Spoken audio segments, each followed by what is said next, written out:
शिवाय तिला चैन पडेना, भूक आणि झोपेची तिच्या झाली दैना. त्याला घेऊनच ती सारखी फिरायची, त्याच्याशीच ती काहीतरी बोलत राहायची. त्याच्यावर तिचे इतके प्रेम जडले, त्याच्याशिवाय तिचे घोडे चालले. शेवटी परिणाम व्हायचा तोच झाला, भांडणाचा वाद त्याच्यावरून घरात जुंपला.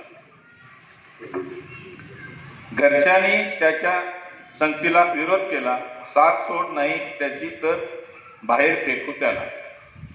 शेवटी घरच्यांनी सांगितले, नाद त्याचा सोड, पण मेल्याशिवाय जाणार आहे का जित्याची खोड.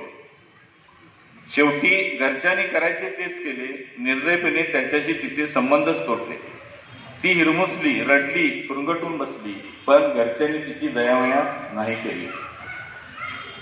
सतत तिला त्याची आठवण यायची, त्याची साथ संगत तिला सतत आठवायची. सदा साथ देणारा तो हवा हवासा वाटायचा, ध्यानी मनी स्वप्नी तोच तिला दिसायचा. काय करावे हे तिलाच काही कळेना, विरहाने तिला सोसाव्या लागल्या वेदना. त्याच्यासाठी ती तळमळली, रडली, पण घरच्याने तिची दादच नाही घेतली. असा तिचा तो प्रेमिक होता तरी कोण, तो तर तिचा होता मोबाईल फोन.